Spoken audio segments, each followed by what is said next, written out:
over Iraq oil revenues since the 2003 invasion. I mean, in the last week, by the grip of their very strong arm, they've had the Iraq government revenues in their grip for 20 years now, haven't they? So yeah, this is a bit outblown, Okay, give us the Sean. reality. Yeah, Sean, it's a bit outblown. What you have is a system that was set up by the Central Bank of Iraq, Minister of Finance, and the Americans, because again, the Americans after 2003, they created every institution in the country.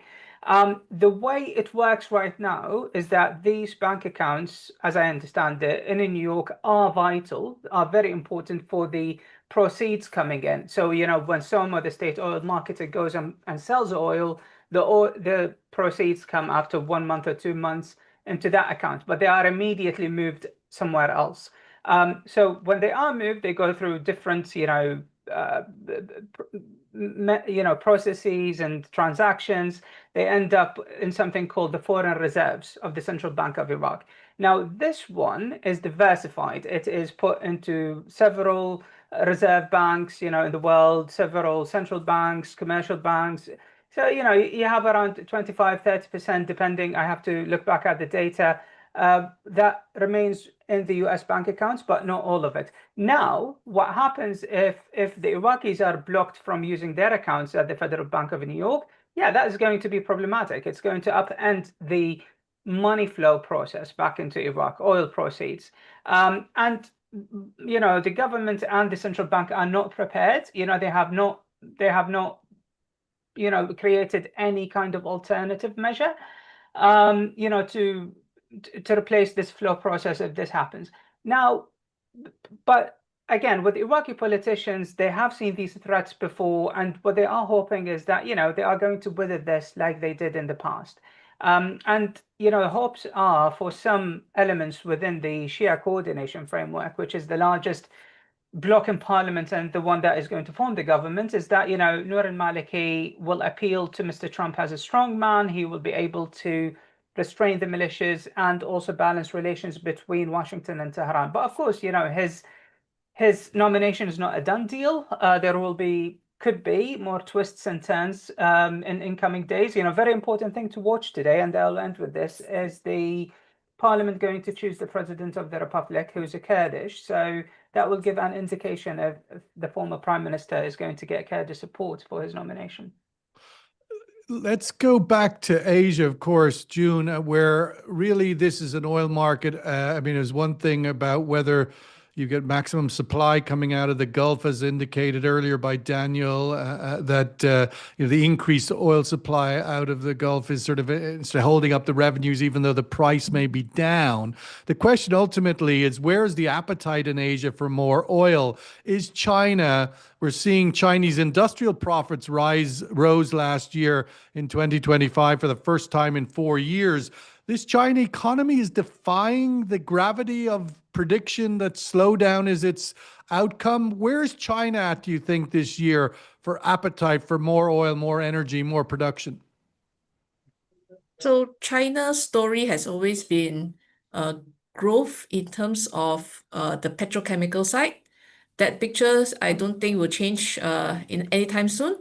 So any growth demand that we see for oil is mainly coming from this sector, which is basically naphtha as a feedstock, and the crude to make that naphtha.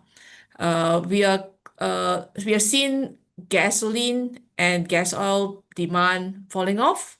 Transportation fuel is being electrified quite a fair bit in China.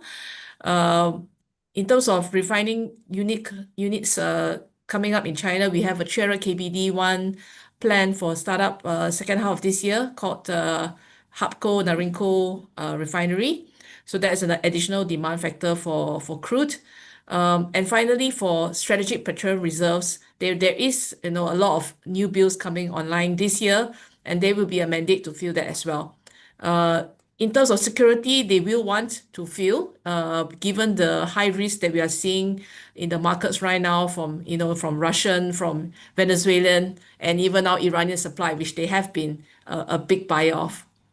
Yeah, incredibly discounted, attractive prices. The question I have to follow up on that, June, is, one of the things last year that made the predictions and the forecasting of surplus in this market, where most seem to get it wrong, was that they were looking at the Chinese inventory build as a market factor instead of what one might look at it in America in the Strategic Petroleum Reserve, i.e., that it was stocks that were market commercial available. But in reality, these are stocks that should be regarded as strategic reserves and so not part of the market dynamic. What are your thoughts on that and hence its impact on pricing? I believe that the stocks that China is building, that 1 million barrels per day or so that we've seen, is basically holding the floor for oil prices. It is actual oil going into the country, is being stored, is not used in the refineries, but it is part of their inventory planning to build a certain days of cover. My last So it's calculation, I like had a it. strategic reserve rather than a commercial reserve. Like, how should we expect them to use it? Is it at $80 break the glass and press the button, or what's the use here? Only use if sanctions or if we get cut off by the Americans. How usable is this oil, do you think? It should be used when there is an emergency. And indeed, when supplies are cut off, when there is an unplanned situation at the Straits of Hormuz, a total catastrophe that cuts off supply into the heart of China, that's when they will use the oil. So in the meantime, I believe it's not an $80 per barrel piggy bank situation. It will be at $80, they won't stop build. They will probably just hold the reserves or maybe need to draw down a little bit, but they will not be using it unless it's really necessary. Right now, there are probably about 110 days of cover if I count both the commercial and the strategic stockpile reserve versus their target of 180 days. So there's still some ways to go before they're really secure in terms So of that's energy. that's pretty bullish demand outlook for the year ahead. Daniel, looking at again coming back to the Gulf, OPEC plus, the strategy of raising supply in the course of last year and then sort of holding now for a few months. There's a sort of debate about whether we're starting a year for the first time. We talked in our first earlier comments about whether this was the first year in oil price cycle in history where Gulf states are not feeling the downward draft of oil prices.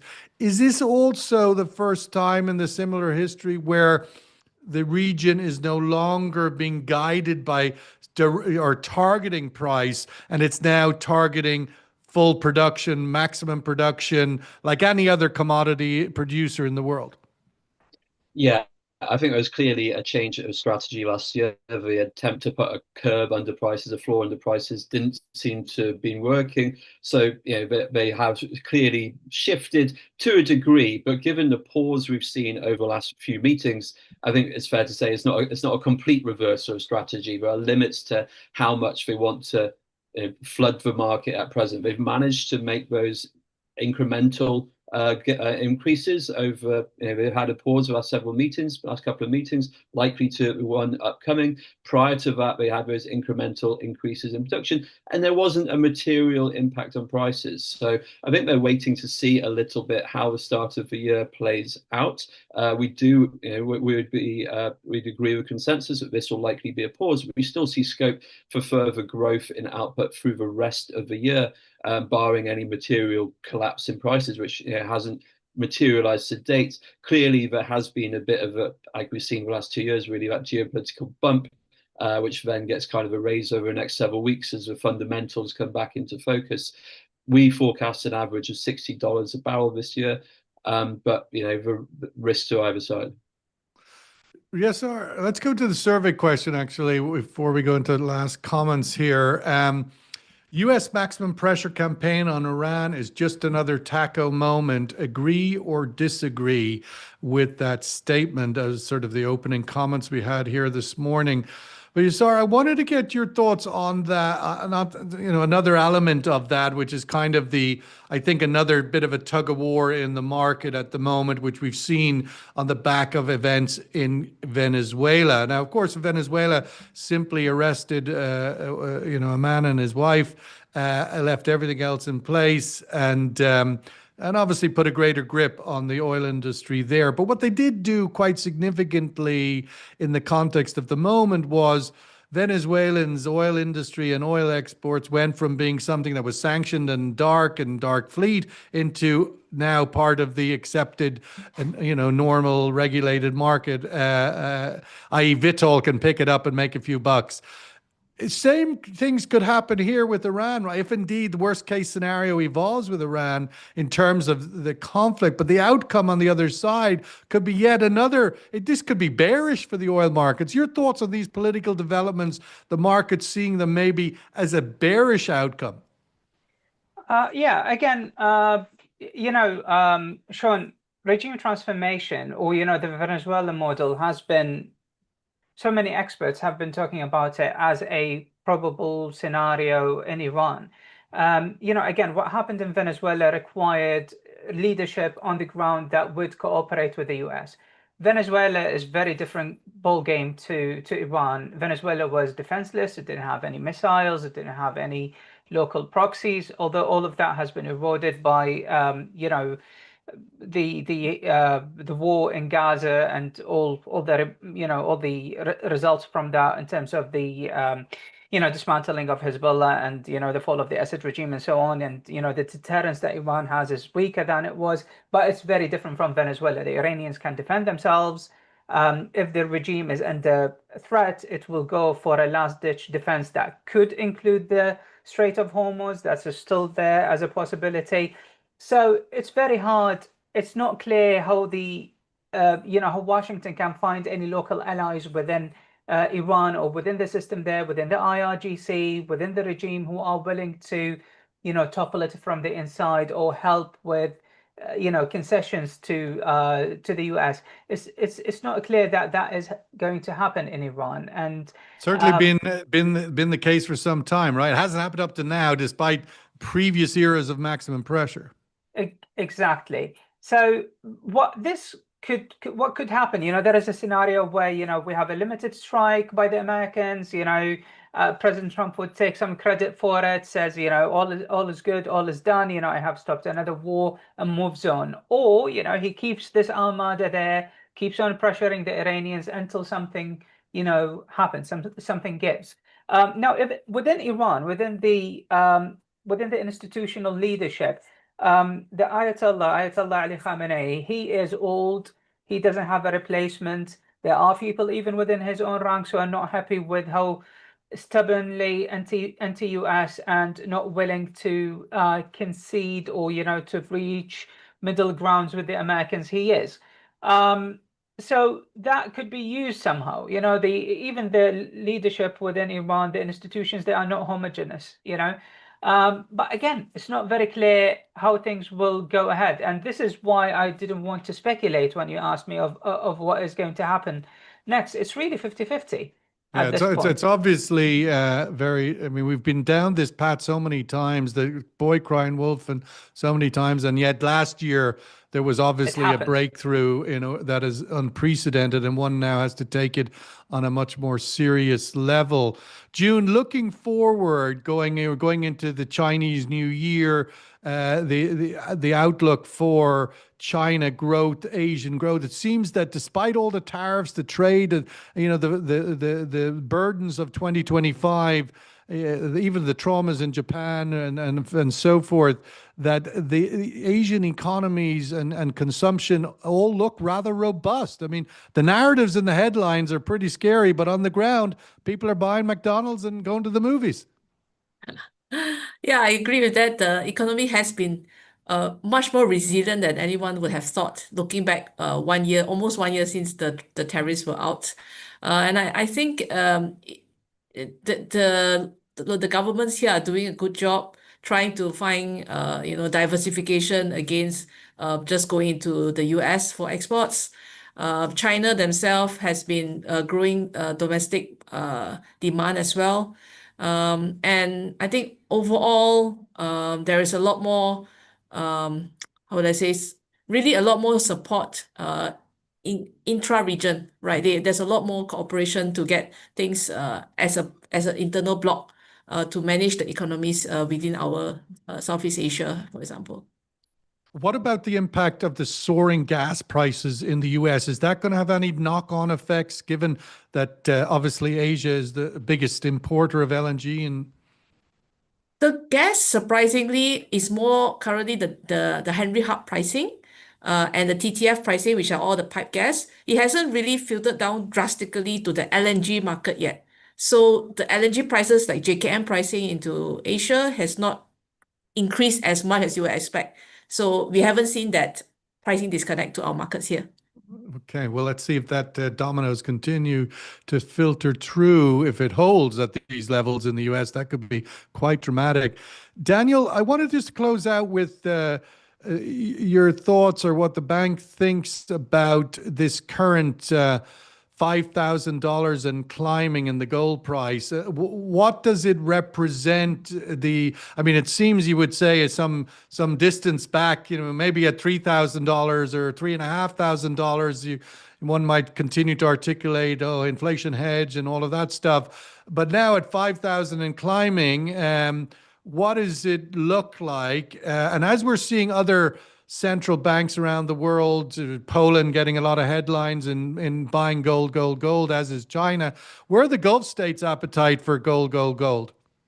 Yeah, I mean, you have to mark to market every couple of weeks at a minute with this gold projection. I think everybody is getting on this bandwagon, right? I think everyone's trying to diversify to a degree away from dollar holdings, maybe not aggressively necessarily for everybody, but I think but pretty much every nation is probably doing the same thing to varying degrees, which will only continue to boost that gold price. And when you add in, obviously, clearly there's going to be a lot of FOMO trade on this as well, and momentum as it keeps on going higher.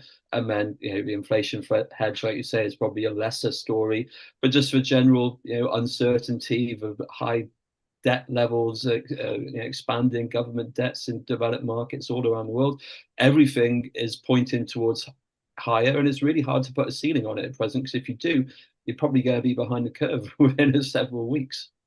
And in that sense, are you calling this, here's agreed to 2-1 here in terms of this taco view? Let's hope that's right. But Daniel, just on that, just if I understand you correct, you see this as a hedge now, not so much inflation, but more against the move away from the dollar, on the scale of the sovereign debt of the US, which of course is not going to change anytime soon, i.e. that debt is getting bigger every hour of the day.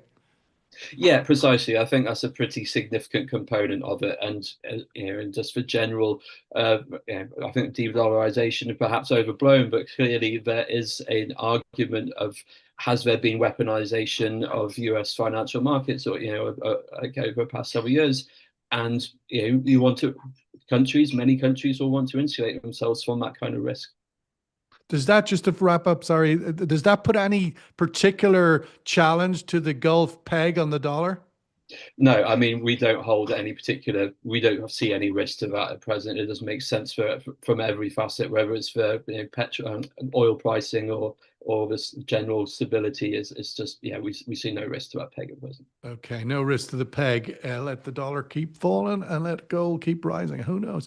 There's no consequence except there's a big red light flashing in the side of the room that you just want to ignore. That seems to be the case of the world. What is that crazy big gold light flashing in the corner? Everybody's trying to understand. I think it's some kind of just an ultimate hedge of the erosion of trust with Donald Trump and America, and everything he does, all the unhinged things he does, executing kids on the streets in Minneapolis. Everything is an inflation or the erosion of trust, and with each erosion layer of trust, like an onion, the gold price it keeps growing, because it seems to be in some ways the only hedge, the only kind of way to sort of insulate against Trump, or something like that at least. That's a wrap here, with oil prices down fairly insignificantly, 1/3%.